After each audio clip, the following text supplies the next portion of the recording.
Gurastá cuasaí fáilte í leabhar-mheas lumsa ón pí agus an leabhar a bheith á phléagaing inniu ná an ceann seo. Aisling nó Iníon a le eilís ní gaoine agus se leabhar a tháinig amach cúpla bliana héin agus tá sé táhaach a fáil amach céanúir go dtír gabhí sa 15 luútar an seo leis mar heáá beidir le ben blurbar dús. Déagúir í aisling a tógach i dteilech annach amádach tradiisiúnta mai le líon, ceistíonn si principal a máthair, principal dheonghailte na heitideise, agus an chaimhlint adartha i géirú tarlíonn tubaiste a aithríonn na saoil go thomaláin agus is spreagan ceistena faoi gachród a chreid si tanna. Uairscéal dó ré féin in éantar mór ceistena conspóideacha phlé ginmhile na measc.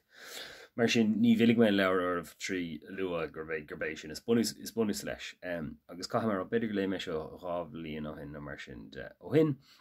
ach híle scripse anna bhar fad pléin sé le cuasaí ginmhilte agus an ceist sin ar fad agus tháinig sé amach díreach is dó go na ceistin go raibh na ceistina seo á blé ag suchaí na héir na fadan lá ach bhí an leabhar ar fáil agus cinna í na méil an fábal méid orthe agus an refran na tharlú agus sinú go bléin sé leis an gceist sin i meallach choréiseach incréite beidir go copra an nachfuil an incréite ach bhrehas den chuid is mógar sin incréite agus an príomh charachtar aisling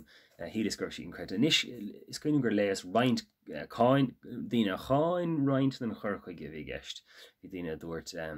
gur roint den teachschaint nó nach lútar na hapanna beidir agus nach sin incréite nó ag nach siadm ar numlan go raibh sé incréite don chuid is mó agus gur éirigh leis rud a bhí mé phobal a phlé agus bhí sé cinál a moch gur fáil si ché agus go raibh sé an agus go minic freaáil eileisteach na gaige nach náiríonn lehí a bheith doling neic le ceisina a ratha agus sin rud nach féifi chuir le an leabhar seo. Agus fiú beidir gur bhíú roint de héithir eile eilís ní gaoine lua uairscéalaí gearcéalaí agus dramadóir sa bhéir le sa gaige réanaí lá dúis na buitecha. Rointainna fáis gan eile tá ché ná dúrdáin dún an airgid chu thurlam a bhuc cailíní be go chláin am lá dúnhhair sa dain. Tá dún an airgid léite gom sin uairscéal brat anamhach faoi céan cérinneáin atá ní bhfuil am níirtin faoi thurlam a bhuc a rí seile. Tá sé léite gom tá sé ar chuirsa na háirteiste sílam agus dar gan bhá leis. Is go gur hain sé le daine agus bhórgraibh sé ar chósa orteiste